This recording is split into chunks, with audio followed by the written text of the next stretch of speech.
অনেক বছরই আমরা ভালোভাবে চলতে পারছি, মানে স্বাধীনভাবে চলতে পারছি। কেমন লাগছে? ভালো, অনেক ভালো লাগতেছে। ভবিষ্যৎটা কেমন যাচ্ছে? ভবিষ্যতে আরো কোনো কিছু ভালো আশা করি। কেমন? কেমন বলতে কি, আমরা চলাচলের ক্ষেত্রে আমরা যেভাবেই মানে চলাচলই করি না কেন, স্বাধীনভাবে চলাফেরার চিন্তা ভাবনা করছি। আচ্ছা, 26শে মার্চের স্বাধীনতা, এই যে স্বাধীনতা দিবস পালন করা হয়, এটা সম্পর্কে আপনি কিছু জানেন? আমি সত্যি নার্ভাস ফিল হয়ে গেছি। আমার নাম লামিয়া। মুক্ত এবং পৃথিবীর মানচিত্রে স্বাধীন সার্বভৌম রাষ্ট্র হিসাবে নতুন করে যেন প্রতিষ্ঠা পায়, এটাই আমার প্রত্যাশা। এবং এই যে গণ অভ্যুত্থানের যে মানে স্বাদ, সেটা কি এখনো আমরা ভোগ করতে পারছি? এখনো পেয়েছি কাঙ্ক্ষিত যে স্বপ্ন, সেটা কি আমরা পেয়েছি? না, এখনো আমরা কাঙ্ক্ষিত স্বপ্ন পাইনি। স্বপ্ন পূরণের লক্ষ্যে সবাই কাজ করছে। আশা করি দেশের সব জনগণ যদি একতাবদ্ধ থাকে এবং দলমত নির্বিশেষে সবাই একসাথে যদি ঐক্যমতের ভিত্তিতে চলে, তাহলে আমরা আমাদের গণ অভ্যুত্থানের প্রকৃত স্বাদ আমরা পাবো। আচ্ছা, স্বাধীনতা 54 বছরে আমরা আসলে কতটুকু সফলতা অর্জন করতে পেরেছি? স্বাধীনতার 54 বছরে অনেক ক্ষেত্রে আমরা সফল হয়েছি, আবার অনেক ক্ষেত্রে আমরা সফলতা পাইনি।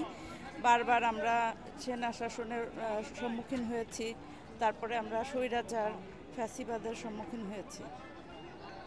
গত বছরের তুলনায় এই বছরের আপনারা কেমন অনুভূতি প্রকাশ করতে পারছেন?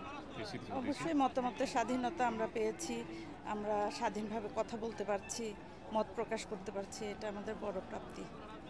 ঠিক আছে, আপেক্ষিকভাবে চিন্তা করলে হয়তো আমরা চূড়ান্ত লক্ষ্য বা আমাদের কাঙ্ক্ষিত লক্ষ্যে পৌঁছাতে পারিনি, কিন্তু একটা জাতি স্বাধীনতার পরে স্বাধীনতার যে লক্ষ্য থাকে সেই লক্ষ্যের চূড়ান্ত পর্যায়ে উপনীত হতে অনেক সময় দরকার হয়। আমাদের হাতে এখনও আমি মনে করি আমাদের যথেষ্ট সময় আছে।